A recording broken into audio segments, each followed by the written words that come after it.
In today's YouTube tutorial, I'm going to show you how to finish your quilt with decorative stitches, which is really a lot of fun. So in order to start, what we're going to need is a few supplies.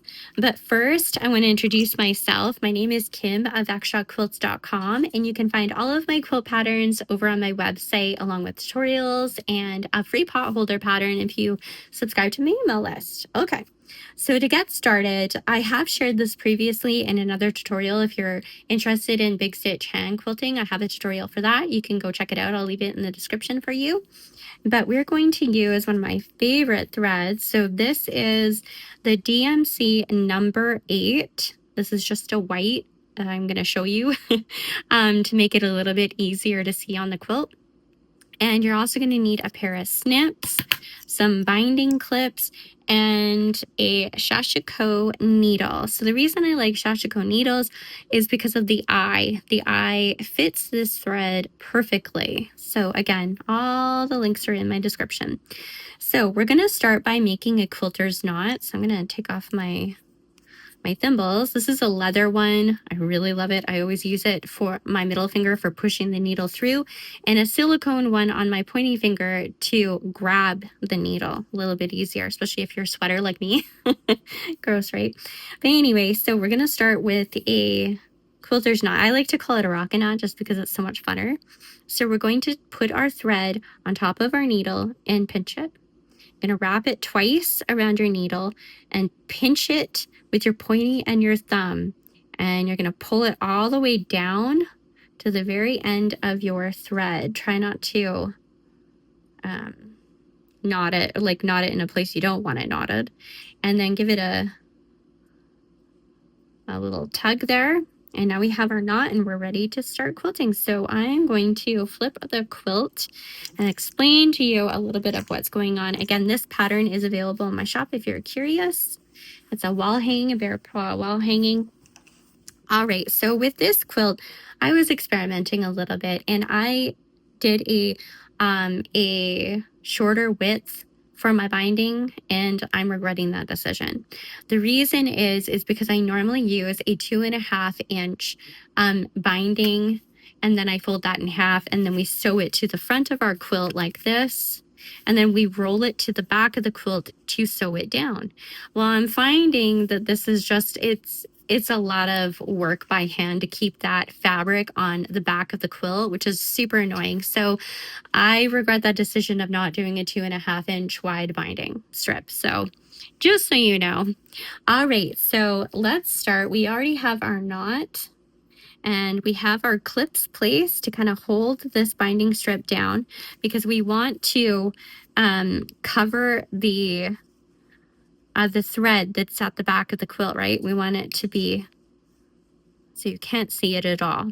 And like I said, if your binding strip is not wide enough, it's going to be really hard to cover that. Another tip I wanted to quickly share is that I make all my quilts with a 1/4 inch foot, but with the binding strip, attaching the binding strip to the quilt, I really like a scant 1/4 inch. And the reason is because if you're doing hand work at all, it makes folding this the binding strip over to the back of your quilt just a little bit easier, and holding it in place is a little bit nicer on your hand. So that's just a quick tip as well.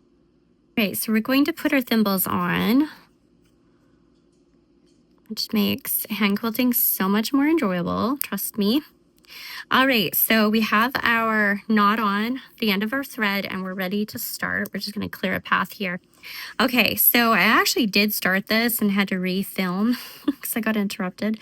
So I ripped out my stitches because I want to show you from very beginning to very end. I think that it's helpful when you know all the steps. So all right, so we're going to fold over our binding strip to the back of the work here. So this is the back of our quilt. And the first thing we're going to do is we're going to take our needle and we're just going to put it through the sandwich of our quilt, right? So here's where we put the binding strip down. And we're just going to go on the very edge here and pop it up. Then we don't have to pop our knot and it'll hide when we have the binding strip over. So we can kind of trim that just a little bit. because we're going to hide all of this anyway. And another tip is that you're going to have like little strays. I've actually kind of like went in and cut this a little bit because this binding strip, like I said, is not quite wide enough like I like. So it's been a little bit hard to fold that binding strip over. So it's kind of a mess, but that's okay. We're going to go with it. So we've got our thread coming up to the back of the work, and we're going to go in. Just is easier this way.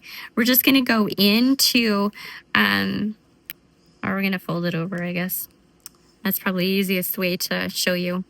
So we fold it over and we've come up right here. So we're going to go immediately into the fold of our binding strip. And the first couple of stitches are a little bit annoying, I'll be honest. But anyway, so we've come up. Oops, we missed the strip totally. Okay, so we're in the fold of our binding strip. We're just going to pop out. I'm going to show you how to do the invisible binding finishing first, because I think it's really helpful to have before you go into the decorative stitches, even though they're really fun and they're so pretty. I will tell you that the X that I'm going to show you, the Decorative X stitch, is probably the most labor intensive out of all of them. But it looks so beautiful when you're done, and it's a lot of fun. All right, so we've popped up and we're into the binding strip there, right? So we've come up, and immediately coming out of that binding strip, if you can see that, we're going to go right in to the backing and the batting of our quilt, not the front of our quilt. Avoid that, because otherwise you're going to have stitches on the front of your quilt, and I don't like that. I mean, you can do that and make it look really cool if it's intentional, but if you're not intending to do that, it can just be a little bit messy looking. So I've gone into the backing and the batting only, and I'm gonna go through. I'm using probably a 1/4 inch or an 1/8 of an inch stitch, and you're just gonna have to kind of, for the first couple of stitches, you're just gonna have to, play with it a bit. So we're gonna tighten that up, and then we're in the backing of the quilt again. Hopefully you can see what I'm doing. We're going to go back in, immediately go back into the binding of the quilt in that fold. We're just going through that binding fold there and pop back out. You can actually, I'm going to show you what I normally do. I'm just going really slow so you can see what I'm doing. So I'm going to lay this down and give it a pull to secure those 2 first stitches a little bit. So now that they're a little bit snugger, now we're into the fold of the binding again, and immediately we're going to go into the backing, making sure that we're putting our stitch after the line of stitches that we did to attach our binding to our quilt, okay? Because we want to cover those stitches up, because the ones I have are white, so they'll be really noticeable. And give it another tug. So now you can't even see that I'm using white thread. You see that? Can't even tell. This is called an invisible stitch, and I love it to finish quilts. I do this probably the majority of the time, but I do love a decorative stitch. Oh my goodness.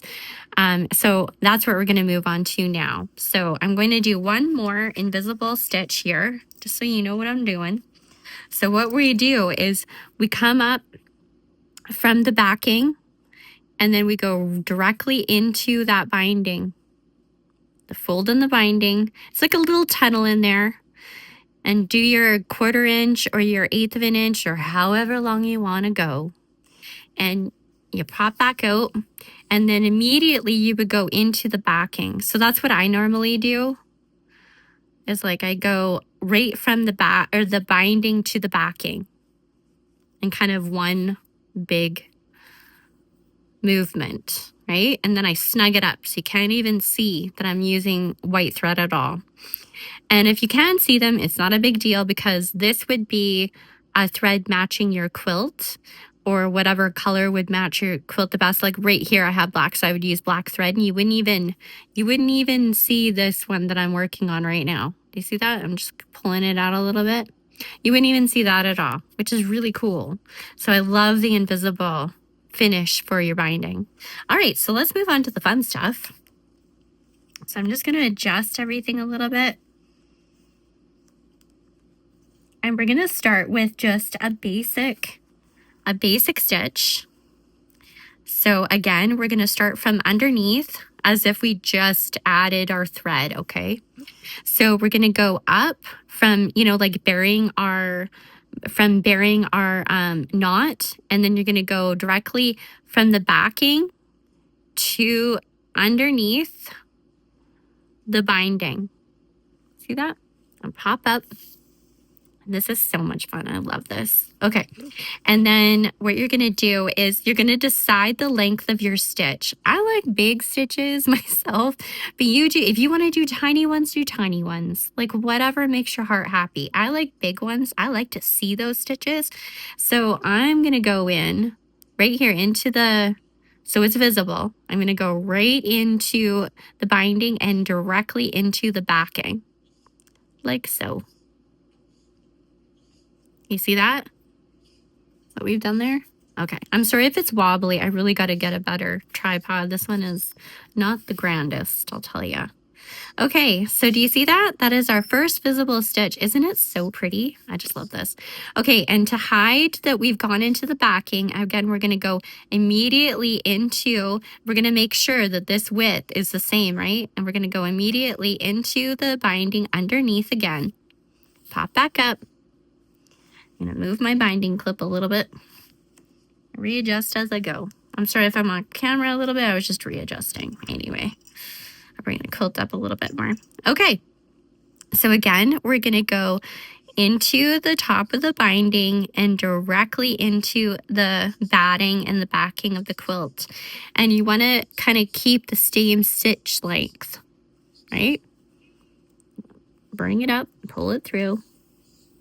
And ta-da, we have another stitch.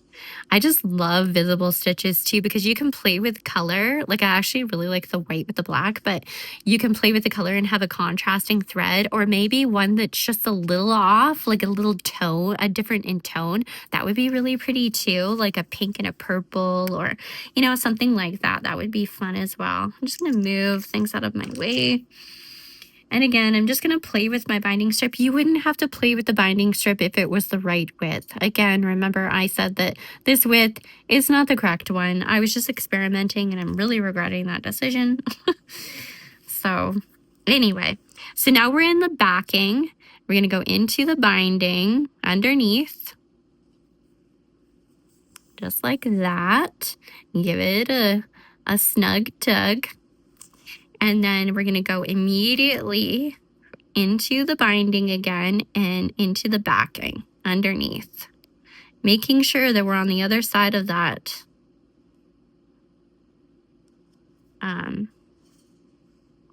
our visible stitches there where we attach the binding to the quilt. Okay. And pull it up. So I'll do one more of the cute little stitches here, and then we'll go on to something a little bit more decorative. Okay, so again, we're in the backing of our work, and we're going to go underneath into the binding, just like that. Give it a tug, just like don't like reef on it or anything, but you want to give it a tug so it's nice and secure, but also so you don't see the white thread because I'm using white. So there we go. Look at that. Isn't that cute? It's a lot of fun. You can play with colors that way too. And I just love hand quilting, hand sewing stuff. Oh my goodness. All right, so let's move on to another version here. I'm just going to pinch my binding strip and readjust it a little bit. Okay, so the next one is the X. At least that's what I call it. There's probably a different name for it, and I'm sure you will correct me in the comments.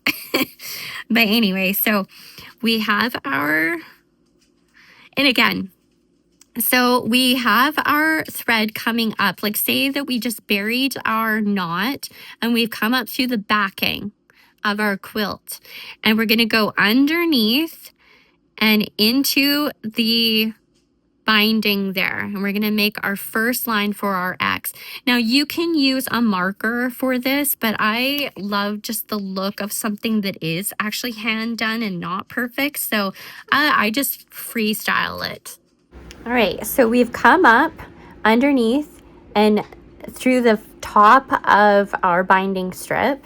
And now we're going to do the first leg of our X. So again, this is a personal preference for the stitch width. Again, I like big ones. So I'm going to go over here and underneath. I'm not going to go into the backing yet. So I'm going underneath the binding strip there and come out. And then we're going to go into the backing. I was going to go backwards, but and that stitch is just a little one. Do you see that? We're going to come out. Give it I'm just going to readjust, but give it a tug, a little tug. And then again, we're going to go out from the backing and into the binding underneath. Okay? Try to make our X's nice as you can. You can draw your X's on, but like I said, I like to freestyle it. I like the look of handmade, so if it bothers you that it's not perfect, then you do you. Okay, so we're gonna do the next leg of our X, and we're just gonna line up where we go in to where we have already done the other leg here, and we're gonna go underneath the binding, but not into the backing quite yet, okay? The X's are super, like if you want your quilt to last like 4 million years, the binding, do an X. It is going to take you that long to finish it, but it just makes such a beautiful finish. Okay, so we've completed our first X, and we're still not into the backing. So now we're going to pop into the backing and go the length of our X.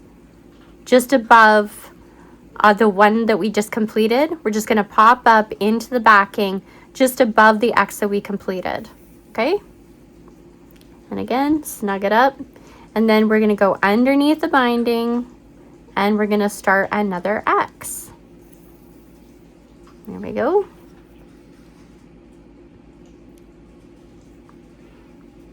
And go in to make our first leg of our X, and underneath that binding strip, and pop back out.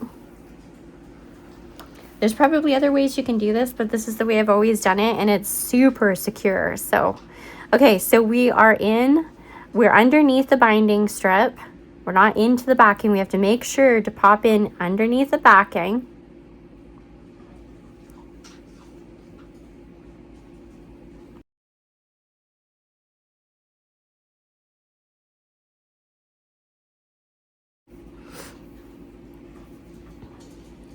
All right, so now we are going to pop up underneath the binding strip because we were in the backing. So now we're going underneath the binding strip and popping back out. And again, give it a little tug just to tighten everything up, make it nice and neat. And then we're going to do the last leg of our X again. So we're going to go underneath the binding strip there. And ta-da! There's a second X. Isn't that cool? I'll insert a picture of a quilt that I did with the X motif that around the bind. It took me forever, but it was so worth it. It is such a beautiful finish. It just looks really cool. Okay, so we're gonna do one more X together, and then I'll show you the last one. So where did we pop out again? I can't remember. Okay, we're underneath the binding, and now we need to go into the backing the length of our X and pop out just above our finished X. Do you see that?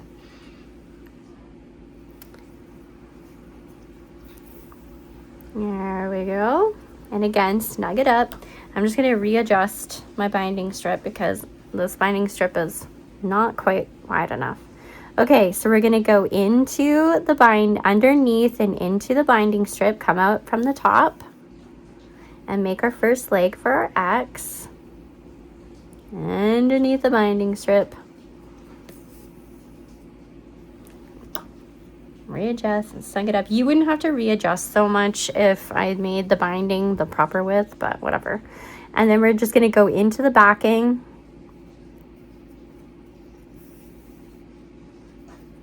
and then back in underneath into the binding strip.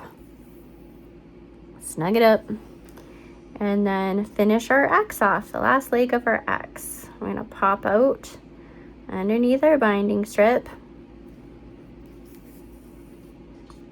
There we go. So now we've completed 3 X's. Isn't that cool? I think it looks just really neat. It's such a cool finish. And if you're not stuck on being perfect, you're gonna like this process a whole lot more, I think. Okay, so we're just gonna readjust our binding strip here. And now we're gonna do the blanket stitch. This is a really pretty one, by the way. First off, I'm just going to, because we just did an X, I'm just gonna go into the backing and pop out just above that X, because that's what I need to do. So I can start the blanket stitch. Okay, so starting the blanket stitch, we're gonna start that the same way that we hit our knot, and we're popped up into the backing of our quilt. Now, the first thing we're gonna do is we're gonna go into the binding strip here, about middle way. Like our binding strip is this wide, right? And we're gonna go about middle way, I would say, and pop out underneath the strip like that. And we're not going to tighten this yet. What we want to do is take our needle and go through that loop before we snug it up. And now we can snug it up. You see that? Really simple, and it's a really beautiful finish, and one of the most secure ways to finish your quilt too. Okay, so we're gonna go into the backing, and this is where you decide how wide you want your stitches to be. So we're going to go into that backing and pop up wherever you want your next stitch to be. Okay, pop up. We're not into the binding yet. Sorry, we're still in the backing. So now we want to go halfway into the binding, pop out underneath. And make sure you don't twist your thread too much. I've done that and it's not fun. Oops, I went the wrong way. Dang it. Oh, well, maybe we can make it work. Let's experiment. Ah, we did. Look at that. Isn't that pretty? Okay, I'll do one more stitch with you. And the way that you finish your binding is the same way you finish. And it's the same way with all hand quilting as well. You're going to do, oh, I've got a friend. My cat just popped up. Watch out, Gigi. Watch out. You're going to finish it the same way you started. You're going to finish the same way that you started. So you're going to do a quilter's knot. I call it a rocket knot. And you're going to finish it the same way. You're going to hide that underneath your binding. Okay? But we're going to do one more of our blanket stitch together. My cat. Oh, anyway. Okay, so we're going to go into the backing, and we're going to go the stitch length that we've used before. Oops, I was on the front of the quilt. We don't want that. So there we go. We want them to be equal widths apart, or as close as you can. Snug it up. And then again, you're going to go in halfway into your binding and pop out underneath. Like that, and your thread is out of your way, and we're going to go into that loop before we tighten it up, snug it up. Look at that. Isn't that pretty? All right, so I've taught you 3 different decorative stitches along with the invisible stitch, and now I'm just going to let you go. So if you like this tutorial, please subscribe to the channel and go visit me on my website at exshawquilts.com, and I have lots on the blog there, lots of quilt patterns, sorry, and for you to choose that from. So all the links will be in the description, and we'll see you again soon.